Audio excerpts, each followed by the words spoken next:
Okay, hello, I'm Tom of Harlequins, and this is a deck list, deck profile rather, for a Blackwing deck, which will be going up as a link on the Harlequins YouTube channel. Cameraman today is Sefran, so if it goes wrong, we're blaming him. Right, Blackwings. First of all, we'll start off. I'm not going to go through all too much about each of these because they're all pretty obvious staple Blackwing cards. We'll start with Gale. Gale the Whirlwind at 1, speaks for itself really, halves the power and toughness of one monster once a turn, so that's that.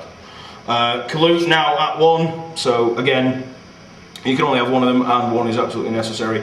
1400, works like Honest onto attacking or defending monsters.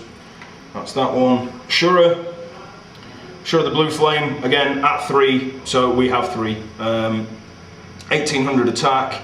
When it kills something by battle, you get to search a Blackwing out from your deck, so that's that one, that's easy enough. Sirocco at 2, you can have 3, but 3 tends to be a bit of a dead draw, so I only run 2 of these. You get to play them if your opponent controls a monster and you don't. You can play these as though they were normal summoned, so that's that. Everybody should know those. Bora, the Spear, piercing 1700, you can play as a special summon if you control another Blackwing other than itself. Again, pretty staple Blackwing card. Blizzard, the Far North, again, pretty staple Blackwing card, comes into play, brings a 4-star Blackwing back from the graveyard into play into defense. So sets up prime for tuning, synchroing. Vio at 1, this isn't a turbo Vio build, so 1 is all you really need. Helps you get into the Silverwind, which we'll come to later. So one of those, and obviously the one and only Black Whirlwind, which is you're at 1, so you have 1. Simple as that. Now then, tech choices. We start off with Zephrus from Julius Pack Crow. You can return a face-up monster you control to your hand in order to play him. So with all the special summoning the Blackwings can do, you can get him into play pretty quick. He's 4 stars, lets you tune into, synchro into all the good stuff, Black Rose Dragons, Armor Masters, things like that. This I would like to have at 2, but I only have 1. So this one, which we'll come to next, which is the Wanderer, this will replace Zephrus eventually. Zephrus will replace him rather when I get a second Zephrus. When a face-up Blackwing you control is destroyed, he special summons himself. So if someone mirror forces you, you get to drop this guy into play and he's 2/3. The only drawback to him is he's a 6-star tuner, which means he's pretty useless other than he's 2/3 and appears randomly. So that's that. Like I say, he will be Zephrus eventually. Seeing a lot more play now of these two guys. We ripped a little idea off the internet for this guy. He's seeing a lot more play. Can't be destroyed by battle. Spirit Reaper at 2. So he can't be destroyed by battle. If he does actually get into hit, your opponent discards a random card, but spell effects and trap effects and monster effects kill him outright. So he basically buys you time to restock your hand with Blackwings, make sure you've got the answers to people's questions, things like that, because very often you spam the field with a lot of stuff, end up with nothing else to do if they mirror force you or in some way cock up your play. So he stops that happening, he lets you rebuild your hand up. He is fantastic. Dark Arm Dragon, don't really need to say a lot about a Dark Arm Dragon because really everybody else should have said it already. He is fantastic. It's a dark deck, everything in the deck is dark, so that's why we run a Dark Arm Dragon, because he's bloody brilliant. Again, Gauze, there's not many continuous spell and trap cards in the deck. I think in fact there's only 1. There's a couple in the side. He's an easy side out when you start putting in things like Goes and Match. But Gauze is just an answer to other people's when they smack you up. So 2/7 and a token, he's fantastic.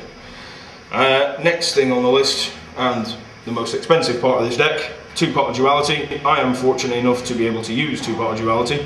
They aren't absolutely essential, but they are really, really good. So again, I don't think much needs to be said on Pot of Duality. Everybody knows what it does. So that's that one. Now, 2 MSTs, again, staple cards, useful for getting rid of things like Necro Valley, so you can use your Blizzard and things like that. So, staple card there. Again, Book of Moon, books at 1, so we have 1. Same can be said for Monster Reborn. Monster Reborn's at 1, so we have 1, useful for getting your Sirocco back and pushing for game. That's that one. And then a serious tech choice which a lot of people are now using because it does prevent things from being bottomless trap hold, mirror force, and various other things, is Forbidden Lance. It can also be used to save you from being hit for game for that 800 if you could think you can win next turn. So Forbidden Lance at 1. I tried with 2, but it's sometimes a dead draw. But Forbidden Lance at 1 is really, really useful. So Dark Hole, well, there you go. Again, not really a lot to be said about Dark Hole. Dark Hole does exactly what it says on the tin. 2 bottomless trap holes, dead handy. Usual tech, most decks run these. I don't see why you wouldn't run 2 of these. Argument these days for running actual trap holes again. A lot of people are playing around the bottomless trap hole, but they're staple and they are in there. Double Solemn Warning. Again, I'm lucky enough to be able to run 2 of these. I have run the deck without these, and it still does quite a consistent job. When they're there and you use them, they are very, very helpful, but you can live without them, so not everybody does need them. But Solemn Warning's excellent card. And now, absolute must, down to 2, so we have 2.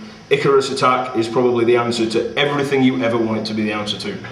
As long as you control a face-up Blackwing, or in this case Wing Beast, you can destroy 2 cards on the field. They don't have to be your opponent's cards, so if they only have 1 big threat, you can blast your own thing to get rid of it. Tributing Wing Beast, absolutely the answer to everything, including your opponent trying to go for a turn 1 Cheyenne, things like that, and you can blast away all these pesky 6 Samurai that ruin on your life on turn 1.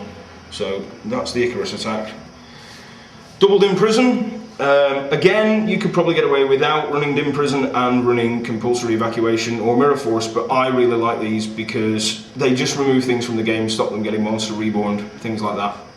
They also don't destroy, they remove them. So if you need something that can't be destroyed, you can get rid of it with Dim Prisons. Torrential Tribute. Again, at 1, so why not? It's been around for years and probably will stay around for years because it is brilliant. So that's that. Solemn Judgment, again, another card I'm very fortunate enough to have a copy of in my deck. This is the one I would say the deck really, really needs above the others, especially the dualities. This is basically saving your life when you need it.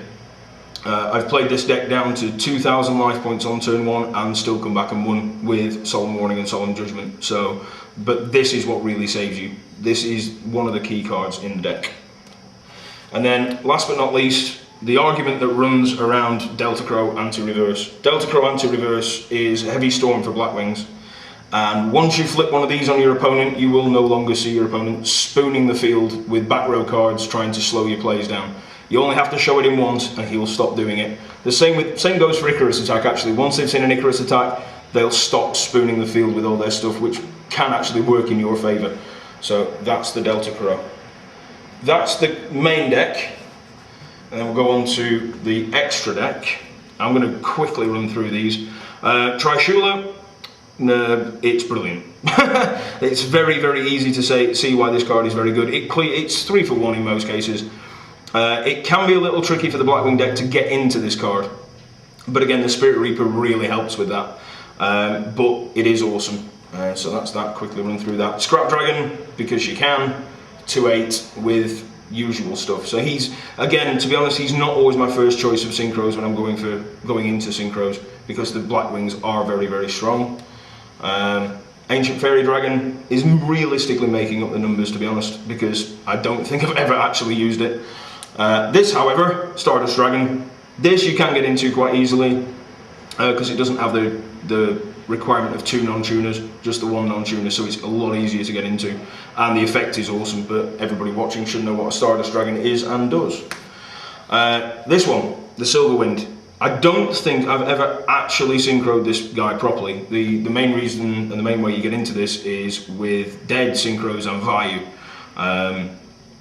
Vayu basically removes himself and a non-tuner Blackwing from the grave, and you get this guy. He's 2/8 and he's amazing late game just to smack your opponent around with. Black Rose Dragon, emergencies, clear the field, resets, everybody knows what that does. Armor Master, there's a reason there's 3 of them here. The Armor Master cannot be destroyed by battle. He's very, very, very easy to get into in a Blackwing deck.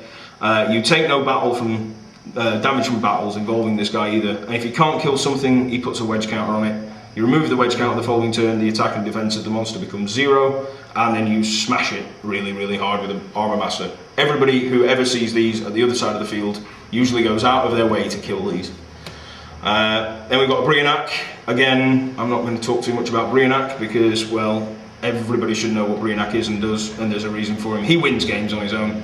Clear the field, smack him up. Arm Wings. These guys, again, very, very easy to get into in a Blackwing deck because they're a 6-star. Require a Blackwing and a non-tuner. They have piercing, so they ram through anything in defense, but when they do attack defense position monsters, they get an extra 500 attack. So again, people go out of their way to get rid of these from the field.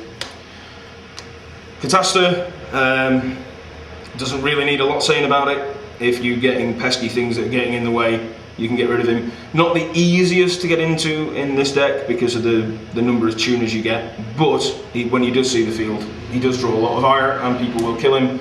And finally, the last card in the extra deck is Vortex the Whirlwind. Vortex should have been a Blackwing and is everything but a Blackwing apart from in his name. If he'd have been a 5-star Blackwing, everybody would have rejoiced. This guy basically, when he dies by battle, you can replace him with a Blackwing 4-star or lower from your graveyard, so he replaces some of the bits used to get him. And that is my Blackwing deck. If you have any questions, if you want to post comments, please feel free to do so, and we'll ask the relevant people and we'll post some replies if we can. Thank you very much, and goodbye.